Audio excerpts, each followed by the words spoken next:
Labadiena, Vyreskanalizės klausytojai. Labadiena. Šiandien turime labai pašnekovą. Net nežinau, kaip apibūdinti super turbo wow Andrėjus. Labą. Esu pasiruošusi kelis klausimus tau, Andrėjau. Iš karto eisim prie reikalo. Bet tu turbūt nežinai, dėl ko mes čia tave kalbinam ir kokiam temam kalbėsim. Pavadinkim tai staigmeną. Kiek aš žinau, truputį pristatysiu, kas yra Andrėjus. Paskui tu mane pataisyk, gerai? Andrėjus šiuo metu yra Tridents atstovas, vienų iš alkoholio tiekėjų vadybininkas. Taip. Bet šiame sektorėje, Horeco sektorėje, tu esi jau daug metų. Kiek žinau, perėjai tikrai daug pozicijų darbe restorane, su gėrimais, su alkoholio tiekėjais, ne tik su alkoholio tiekėjais, bet vienu žodžiu visą laiką sukaisi tame sektorėje tik tais iš kitų vis pusių. Taip, šiaip realiai pradėjau dirbti tą, pavadinkim, laikinai darbą, kur tai padirbsiu porą mėnesių ir susiras normalų, tai nuo 2005 metų. Tai realiai nuo 2005 metų iki 2018 tai buvo intensyvus, tai yra pastovus darbas, pavadinkim tas etatas.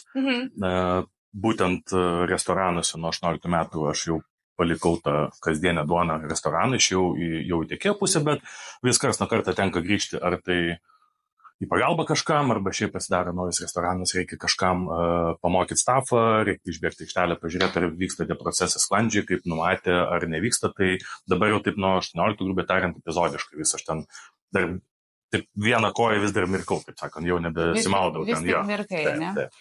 Tai, bet dar žinau, kad tu ir gidas esi. Baigęs tą specialybę dar kol kas nedėjau, nes mane tą restoranai vis laiko už tos vienos kojas duoda perimas kitą koją į gidus, bet jo, baigiau ir turiu savo tokią nusimatęs tokį planą į ateitį, kad visai jau gal norėčiau nebegirdyti žmonės, o pasakot smagias istorijas apie mūsų fainą miestą. Šiandien tik atsikėlus, aš pradėjau iškart galvoti, ką mes kalbėsim, tai vis tik nieko kito geriau nesugalvojau, kaip pagrindinę temą mes paliesim gal daugiau, bet pagrindinę temą, kaip šitame sektorėje, pradėsiu kaip laikinas darbas, kokios vis tik yra galimybės, kokie yra variantai ir netgi jeigu neišeina tos kojas ištraukti iš tiesioginio darbo, tai vis tiek tu sukiesi aplink. Faina tema? Faina, labai. Nes aš žinau, kad daug jaunimo eina į tą darbą kaip laikiną, su tokiu truputį nenoru, su tokiu kitą darbą kažkada susirasiu rimtą. Į IT eisiu. Jo, bet mes tokie seni grandai šiame versle suprantam, kad čia jau kaip iki šitą koją, tai ir sunku ištraukti. Tai pirmą tokį klausimą aš galbūt tau užduosiu, ar galėtum papasakoti, ar jaunimui, ar tiesiog tie, kas nežino kartais, kokį sprendimą priimti, ar išeiti iš to darbo, ar neišeiti iš to darbo, vis tik tai yra įgimta, ar to galima išmokti? Aš manau, kad 7% tai yra įgimta, tai yra pradėkim nuo tavo empatijos, nuo tavo paslaugumo, nuo tavo noro būti fainam ir geram. Ir 30% aš sakyčiau, tai išmokstama, tai yra, pavadinkime, aptarnavimo etiketai, jeigu tai esi barmenas, tai kokteilių žinios, kažkokios miksologinės, darbo etika, darbo estetika galų gale, tai aš galbūt dėliočiau taip, 7 tai yra įgimtas tavo pats būdas, koks tu esi, kokio aplinkoje tu augai, kokia aplinka tave formavo, o likę 3 tai jau tas, pavadinkim, techninis išmokstamas darbas, nes tu gali būti labai fainų tokių robotukų, bet, tu nebūsi tas fainas padavėjas, nes jeigu mes įsiplėčiam iš tos temos ir biškienam iš šoną, aš pradėjau dirbti 2005, tai pagrindinis padavėjo darbas buvo paimti bliūdus ir nunešti prie stalo, paimti bokalus ir nunešti prie stalo, nurinkti atnešti. Tai prasme, tu buvai realiai logistika tarp virtuvės ir baro ir iki stalo. Ilgainiui žmonių skoniai, įpročiai, lūkesčiai, galų gale restoranai pradėjo formuotis. Ir nuo realiai kokių 2011 metų, kai prasidėjo pigių skrydžių era mūsų Lietuvoje, tai yra Vizairas Rainieris, žmonės pradėjo keliauti, nes iki tol lėktuvo kelionės, tai yra tai, kas mums leidžia šiek tiek nukeliauti tolėliau negu iki Lenkijos arba iki Latvijos, žmonės pradėjo keliauti, nes skrydžiai jau tapo nebe prabangos prekę ir realiai žmonės, kurie pabuvo Italijoje, jie suprato, kad ta pizza, kurie valgo Italijoje ir ką mes gaunam čia, jos neturi teisės net būti šalia. Kad Cezaris, ką mes gaunam su Helmansu, nu gerai, Helmansas čia prabangus restoranai galės solės, čia nereklama. Tai tas Cezario padažas, jisai netoks, ta prasme, žmonės pradėjo grįžti atgal ir taip žiūrėti ir ta prasme. Ir pradėjo keistis pats žmonių skonis, gal lūkesčiai restoranų ir tie pats restoranai pradėjo keistis iš tos. Ir pradėjo keistis ir galų gale mes dėjome iki tokio lygio, baigiu tą savo ilgą ekskursą, kad žmonės į restoraną eina, jeigu mes kalbam apie ne dienos pietų metą kažkokį pusryčių, bet tą išėjimą į restoraną, jie eina norėdami gauti emocijos. Ir jeigu tu turi fainą maistą, gerą kokteilį, bet tavo padavėjas ne tiesiog atlieka kaip robotukas bukai savo funkciją, jau dėlionė tau nesusidėlioja, trūksta kelti detalių. Tai linko aš einu, kad visų pirma padavėjas yra emocija, servisas, kažkokia tai nuotaika ir visa kita, tai yra tie tokie metodiniai dalykai. Tai. Ir čia, irgi mes nuolat, kai turime galimybę personalą mokinti, edukuoti, mes visą laiką kalbame vieną iš svarbiausių temų, kad kokios tai yra galimybės. Net jeigu tu ir netapsi ten 20-mečio padavėjas, kokios čia vis tiek yra galimybės ir tu esi tas vienas iš tokių pavyzdžių, kadangi tu apėjai šį sektorių iš visų pusių, iš daugelio pusių. Ir aš žinau, kad tu daug ką esi išmokęs, kaip sakant, ką išmoksi ant pečių nenešiosi. Ir tie skilsai, pavyzdžiui, ir someljė, ne? Aš jau nekalbu, kad tu ten esi profesionalus ir padavėjas, ir barmenas, ir... Jo, tikrai. Ir tas žinių bagažas, pats kiek mokėsi, kiek tu keliavai, ir visa tai realiai yra dėka šio sektoriaus, nežinau, kad jau negali tos kojos ištraukti, ar galima taip sakyti, kad dėka šio sektoriaus tu tobulinėsi iki šiol ir nėra tam ribų. Tai faktas, turint omeny, kad vėlgi mūsų rinka auga, keičiasi restoranai, patys konceptai restoranų keičiasi. Kaip aš jau minėjau, mes jau kaip anksčiau sakydom, mes jau nebe bliūdnešiai, o mes jau esam padavėjai, tai yra savo amato specialistai ir dabar tu gali pradėjęs, nežinau, kokių pavadinkim, mes tai vadinam raneriukai arba viščiukai, tai yra tokie žmonės, kurie tiesiog nurenka stalą, pasiroja, tai yra, pavadinkim, tas žemiausias lygis, žemiausias ne pagal kokybę, o pagal tavo kompetencijas. Ir esmė yra tame, kad tu gali augti, tu gali tapti padavėt, tu gali tapti administratorium, tu gali tapti, nežinau, vadovu, galų gale direktorium, panašiai. Tai kai aš dirbu, tai buvo dvi pusės, tai buvo padavėjas arba barmenas, bet tuo metu barmenas dažniausiai darydavo užsakymus bare. Aš jam įmušu, jisai padaro viskas, nebuvo tų fancy mėtančių šeikerių, ten mes čia dabar gersim levandų kažką su kažkuo. Tai tiesiog sibukai darydavo tą savo užsakymą. Lagūna. Jo, tais laikais pinakolada, mojito ir bliu lagūna. Tai va, o padavėjas tai buvo tas, kuris bendraudavo su talais. Ir man, kadangi aš esu labai komunikabilus žmogus, man trūksta to bendravimo visada, tai aš pasukau į tą pusę. Ir po to jau pradėjai, kad jau atsirado aptarnavimas prie bario, barmenas irgi bendrauja, jisai daro. Bet aš kažkaip pasilikau toj pusė, tai aš irgi buvau padavėjas, tada buvau, tarkim, administratorius, aš tada buvau administratorius somelė, tai panašiai, aš augau, tai šioje vietoje dabar tai yra N+K variantų. Turint omeny, kad patys vartotojai, jie kartais užduoda tam tikros, nežinau, specialybės atsiradimą. Ypač, kai dabar Mišelinas atėjo į mūsų šalį, mes turim net 4 Mišelinus. Tai, prasme, yra N+K dalykų, ką tu gali veikti ir tikrai, tai mano manimu, tai jau seniai nebėra tas laikinas darbas, kol susirasi normalų. Tai, prasme, tu gali tobulėti. Plus, kai tu esi padavėjas, tu šiek tiek išmanai ir maistą, psichologiją, tą patį barmeno darbą tu turi išmanyti, šiek tiek somelė, su to ateina ir biški gal fizikos žinių, chemijos žinių, panašiai istorijos, geografijos, ta prasme, tai yra labai labai įvairialypė tokia profesija, kur tau daug duoda visko. Tai va, tai šią vietą aš sakau, tik tai eikit, būkit, nes tikrai yra puikiai vieta, kur galima darbintis ir dirbti ir tiesiog kaifuoti. Ir galų gale, pavyzdžiui, tau turbūt vieną dieną nusibodo, ne, dirbti tik tais restorane. Kaip tu išėjai į tiekėjo tą poziciją, į tiekėjo pusę? Kaip tu nusprendei? Ir dar žinau, kad tu ne vieną įmonę, kaip darbdavis keitėjai. Tai kaip tu atradai dabar tą vietą, kurioje esi, ir aš matau, kad jau ilgai esi ir tau čia patinka. Aš nusprendžiau išeiti, kai prasidėjo didelės problemos su padavėjais, nes kai tu dirbi padavėjas, aš dabar tu paprieštarausiu, ką tik išgiriau tą dalyką, bet, čia kaip ir kiekvienoje šeimoje yra gražių dalykų ir reikia kartais pasibarti, tai čia yra tas pats. Kai tu dirbi padavėją, tu gauni savo pinigėlį, viskas yra ok. Jeigu tu nori gauti didesnę algą, tu automatiškai gauni daugiau atsakomybę. Tai čia yra logiška. Nenorėjai. Ne, aš norėjau, aš tikrai labai norėjau daugiau atsakomybę, nes, aš suprantu, kad, aišku, būtų fainai, jeigu tie pinigai ateitų už gražias akis ir fainai ležuoju, bet taip dėja ne. Tai va, ir tada, kai tu tampi vis, daugiau gauni atsakomybę, tavo pareigos yra aukštesnės, automatiškai tu esi, kaip aš sakau, tampi restorane plataus profilio darbuotojas. Nėra padavėjo, tu padavėjas, nėra plavėjas, laba diena, plaunam indus, nėra to, tu esi tas. Ir tas galų gale labai paaštrėjo, nuo 2015 metų labai prasidėjo didelis trūkumas padavėjai ir tiesiog dirbau, galų gale, kad supratau, kad aš galbūt jau per daug laiko praleidau ir norėčiau eiti kitą pusę, nes aš plius minus pamačiau, ką aš norėjau, gavau žinių, kuriuo aš norėjau. Ir tiesiog kitas mano buvo galbūt, aš iškart supratau, kur aš norėti, tai yra įtikimo pusė, tai yra kitą barikadą, kaip aš vadinu.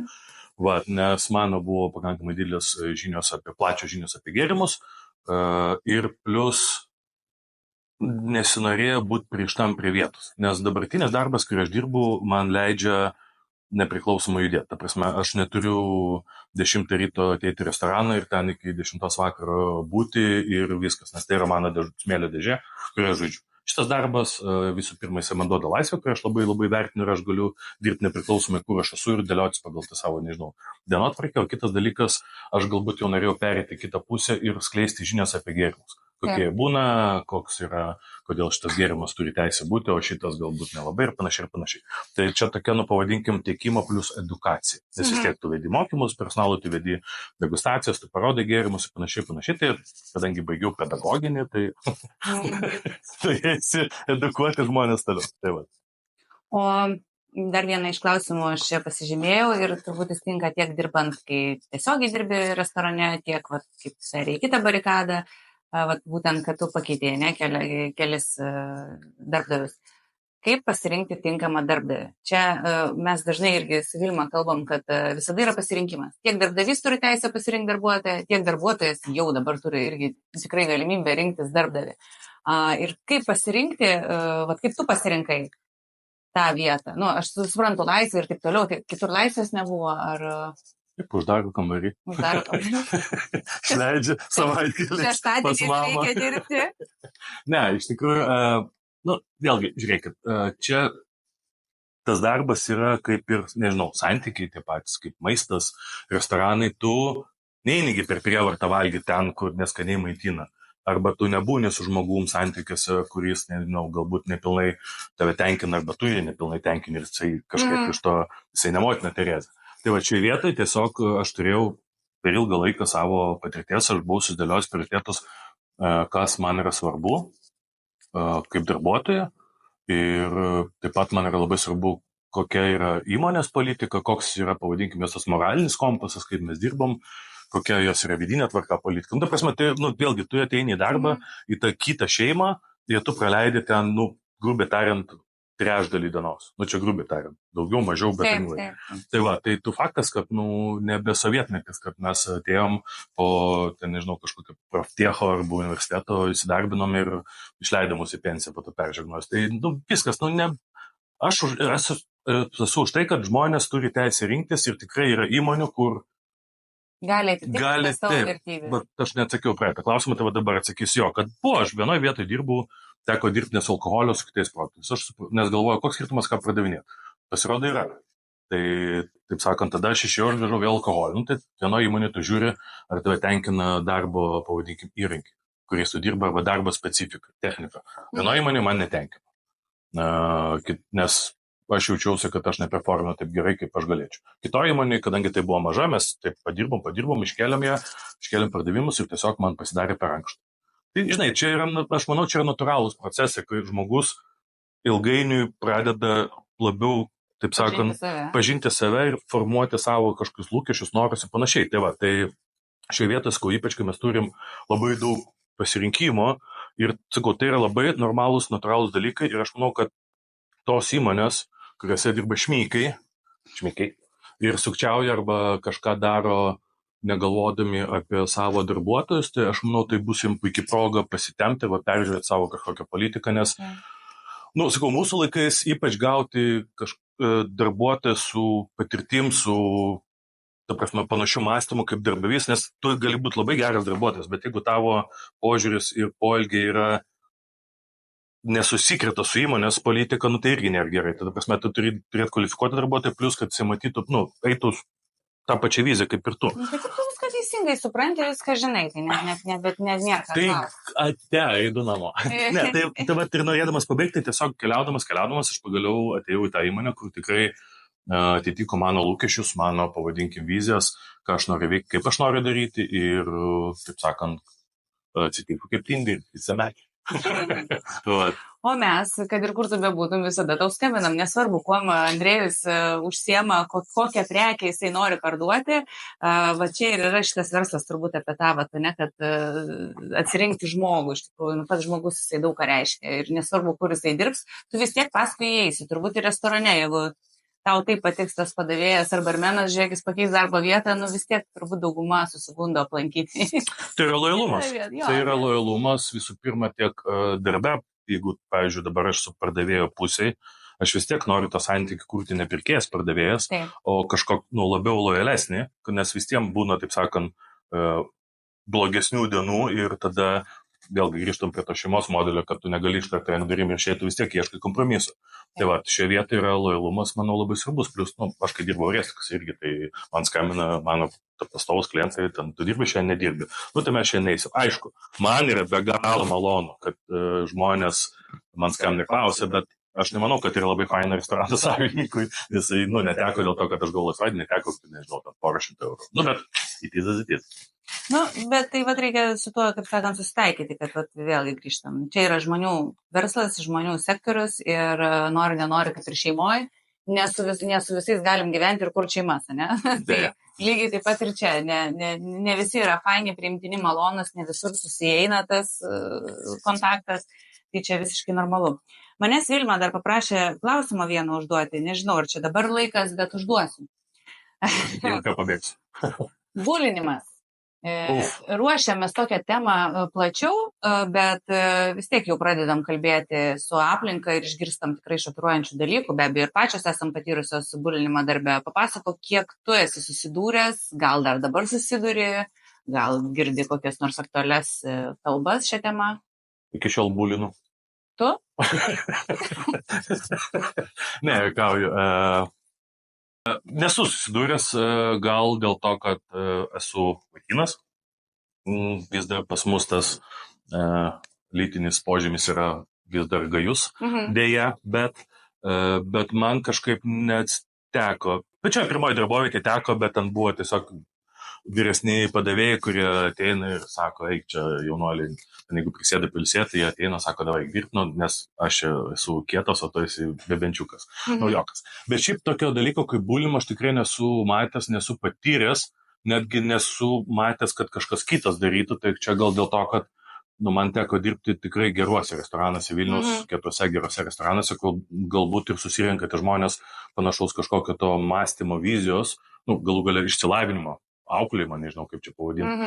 Tai net neteko iš tikrųjų to dalyko, aš iš tikrųjų net nebuvau susimastęs, kad tokie dalykai dar galėtų būti darbovietėje, kur ateina, ne 6C ir 8D po pamokų leis laiko, o kur susirinka suaugę žmonės brandus ir ateina dirbti darbo ir kiek įmanoma leis smagiai laiko, nes tai yra tavo irgi didesnio laiko praleidimo vieta. Tai kažkaip, nežinau, nebent gal... O tai gerai, o ką tada patartum, nes mes girdim iki šiol, ypač... Bet tu gali man kad pavyzdį, pavyzdžiui, tarkim. Ta bulinimą? Jo. Tas bulinimas gali būti nebūtinai toks tiesioginis, ne, kad tiesioginis šitų žodžių srautas į tavo pusę neigiamų. Bulinimas yra ir tam tikra gerai apgalvota manipuliacija. Čia yra nesveika.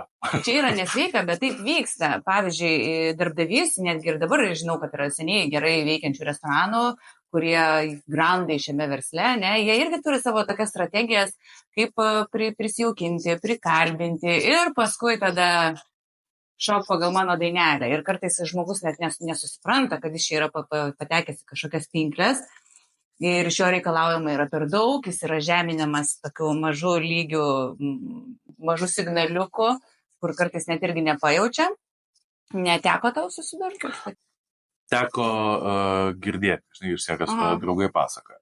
Tai jo, aš galbūt pradžioj suvokiau tą bulinimą kaip tokį tiesioginį, žinai, puolimą, bet jo, jeigu ten būna manipulacijos, kur pradžioj viskas myliu, bučiuoju, o tada... Paskui, žinai, šiaip tai tu nevertas esi iš tos pozicijos, tarkim, arba tu savo darbą ten nelabai gerai atlieki, tai gal, žinai, gal tu pasisteng.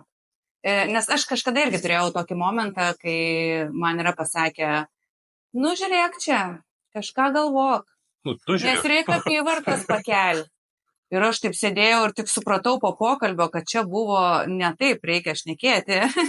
Čia buvo į mano adresą labai rimtas toks kaltinimas. Toks serijos nieko nenoriu sakyti, bet iš tai, ką aš dabar girdžiu rinkoje, mūsų jaunimas yra labai jautrus, nu, va, tas toks neutralus žodis.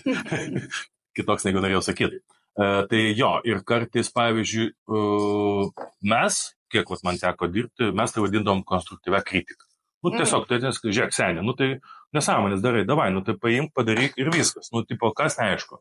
Schema yra 3 žingsniai. Kodėl tu praleidi 2, o 3 neveikia? Nu, žinai, tu ateini, pasakai, nes aš visų pirma, aš neturiu laiko ten susipūsį su ją daryti, kad, žinai, tai kaip tas, turi pasakyti kažką gerą, tada blogą, nu, žinai, tada tai, ką nori pasakyti. Nu, ta prasme, bet vėlgi, aš didžiąją laiko dalį dirbau su bernais, galbūt tas yra kažkiek kitaip yra, kad tu gali tiesiog į kaktą duot faktą ir po to... Jo, po to laus atsigerti vakare ir nealkoholinio. Ir tada viskas yra gerai. Tai va, tai šioje vietoje aš galbūt galvočiau, kad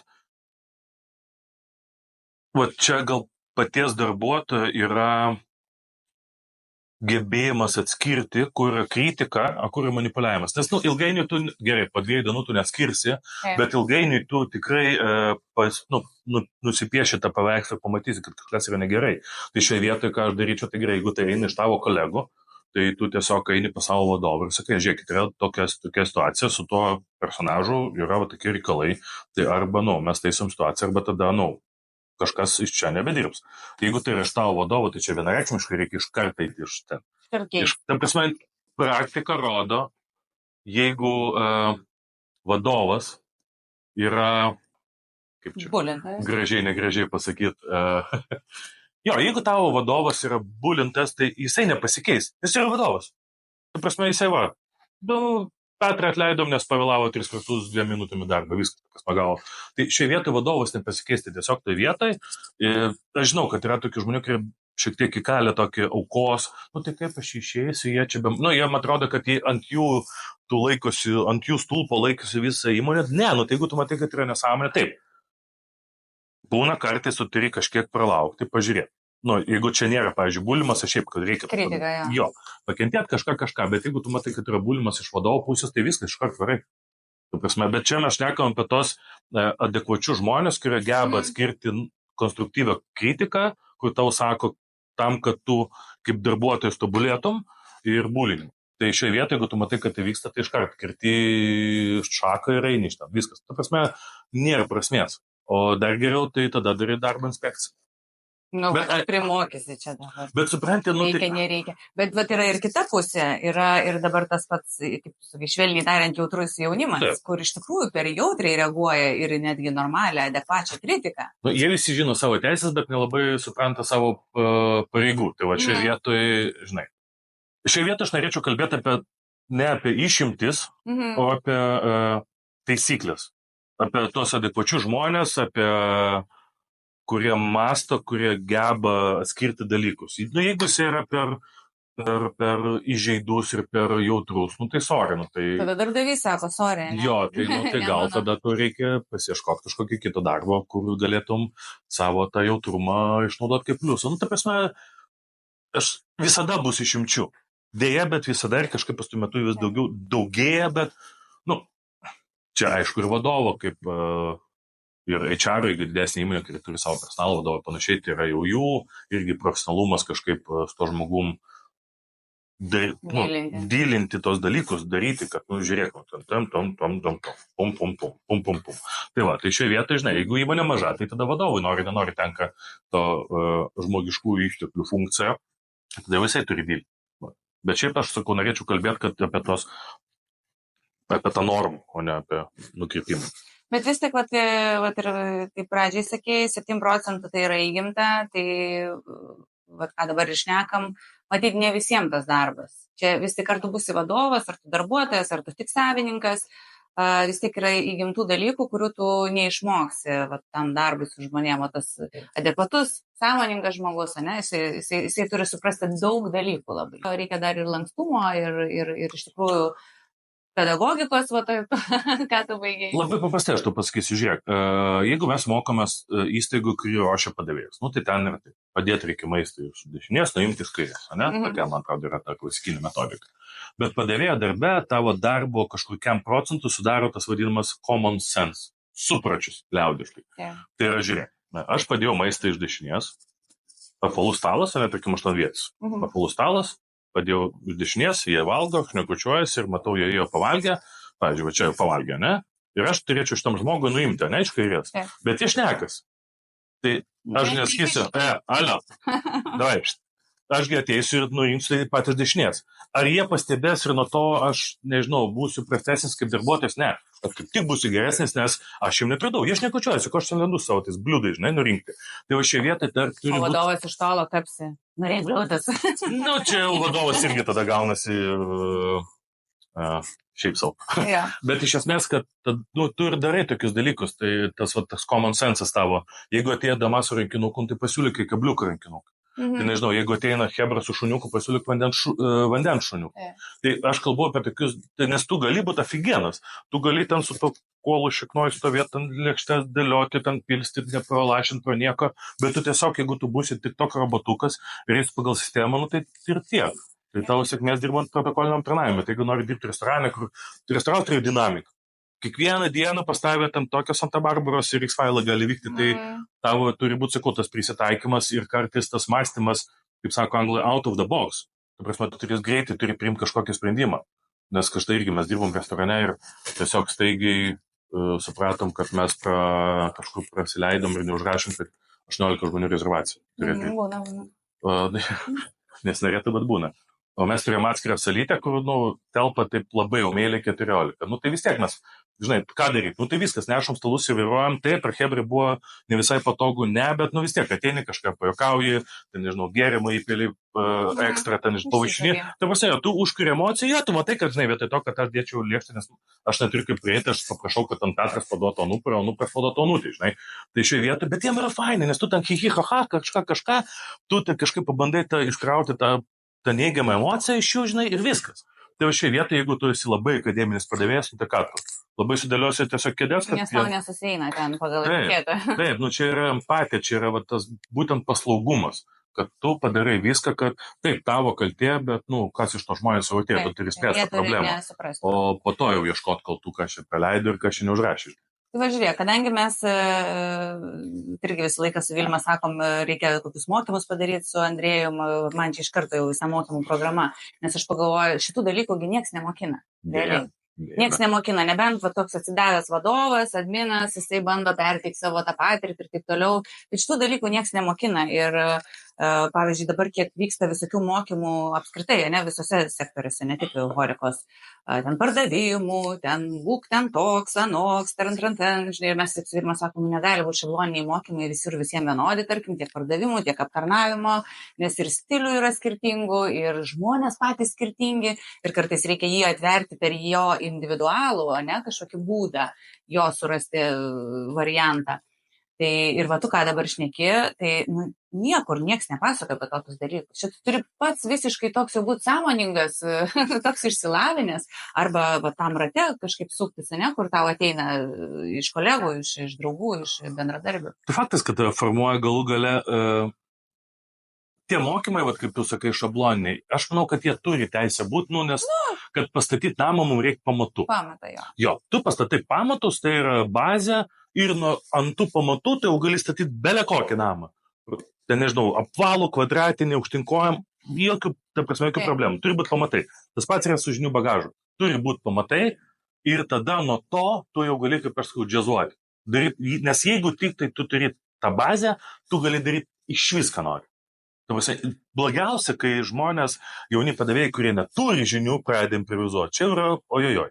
Čia yra labai Žinai, blogai. mes esam ne vieną vietą padėję ir atsidaryti ir surinkti personalą ir nuo pat pradžių ir tikrai yra tekę variantų, kai ateina iš tų mokymas įstaigų su tom bazėm. Tai ta bazė irgi būna tokia bloga, kad geriau jos nebūtų tada. Kaip aš prieš tai minėjau, aš labai norėčiau šnekėti apie taisyklės, o ne išimtis. Dėja, mūsų tos mokymo įstaigos, nežinau, kelintų dešimtmečiai naudoja tas metodikas, pagal kurias mokina, jo, tai yra liūdna. Ir labai norėčiau, jeigu matysit šitą video, baikit, išmeskit tos sovietinius vadovėlius. Jo, ir kitką mes su Vilma ėmėm iš bibliotekos. Aš skaičiau Kelnerio vadovo, tai yra, ten reikia išmesti 80% visko ir palik 20%. Tai yra pavadinimą ir paveiksliukus. Tai prasme, tai yra, jo, kaip tu sakai, tai čia jau yra mokymo įstaigų problema, kad jos tokios, tai gerai, mums ten nuo prosenlių liko, nes jiems dar paliko jų močiutę, tai mes pagal tai, ne, keičiasi, ypač sakau, tai nuo 2005, gerai, gal tas virsmas gal 20 prasidėjo, kad mes atsisakėm tų didžiulių bliūdų su bulvėm ir kotletais už 5 litus, kad porcijas turi būti mažesnis, žmogus turi galimybę daugiau paragauti, maisto kokybę, kad, koldūnai su majonkai ir su česnakiniu padažu, tai nėra labai jau fainai ir atkutiūras. Tai šioje vietoje, sakau, čia yra pačiu, aš manau, įmonių, įstaigų, kurios mokino, tai yra jų irgi interesuotumas, nes jeigu aš baigiau tą mokyklą ir aš esu plūgas, tai vadinosi kvalifikuotas jau. Jo, baigęs tą mokyklą A, tai aš manau, kad jiem irgi nėra fainai, kad, apie jo šneka, kad jie taip sakant, išleidžia į rinką nekompetitingus darbuotojus. Kodėl, ta prasme, jam yra fainai? Bet čia mes tiesiog kritikuojam, ne? Tai čia stumėm, netgi sakyčiau. Stumėm, kad jie keistųsi. Ne, ta prasme. Bulinam. Bulinam, jo. Taip daryti reikia. Tai va, tai sakau, tai šioje vietoje ta metodika, jeigu tu turi bazę, tai tu, sakau, gali daryti bet ką. Ir nes tu žinai atsitraukimo ribas. Bet kai tu neturi bagažo ir bandai improvizuoti, tada būna tiesus kelias į nelaimę. Tai va, kursim mes metodikas. Labai domina. Domina? Gerai. Ką dar norėtum paklausti mane? Margarita, norėčiau tavęs paklausti, kada jūs pagaliau pradėsit mokinti ir leisti rinką normalius savo padavėjo amato profesionalus, o ne ir atlaisvinsim rinką nuo bebenčiukų ir bliūdnešių. Tai programas mes kūrėm. Kada restonalizė įsiveršti. Programas kūrėm ir jos tikrai, manau, išeis anksčiau ir vėliau. Ir tave pajungsim, čia tik visokiai laiko stoka. Bet iš esmės mes jau edukuojam tiek, kiek galim, kiek dirbam žmonės. Bet mes edukuojam būtent ne bazę. Va tas atpažinimas, poreikių, savęs. Labai gerai, labai laukiu, nes, aišku, atsiranda tokių, kaip aš sakau, grinuolių rinkoje, kurie patys be bazės labai fainai įsiveržia iš šitą pasaulį, bet vėlgi, sakau, čia dėja yra netaisyklių išimtis, tai tikrai, manau, restoranai ir vartotojai jums turėtų pabučiuoti rankas, kaip minėjau. Super. Tai ką, labai buvo fainas pokalbis, aš labai laukiau šitą pokalbio, net buvo tokia excited popietė ir noriu tau labai padėkoti. Aš manau, kas klausys, tikrai klausys, užsimotyvuos, nes tu tikrai toks pavyzdys, toks stratalas, visą laiką energingas, pozityvus, bendraujantis, va tokie turi būti žmonės šioje rinkoje, va mokykitės. O ne jautrus, besiskundžiantis gyvenimu. Asmenys. Tai ačiū labai tau, Andrėjau. Ačiū jums, kad pakvietėt ir tikiuosi, taip sakant, dar kažkada pamatysim. Žinoma. Mūsų viens kitą veidą dar smagiom vienam eterį. Taip. Iki.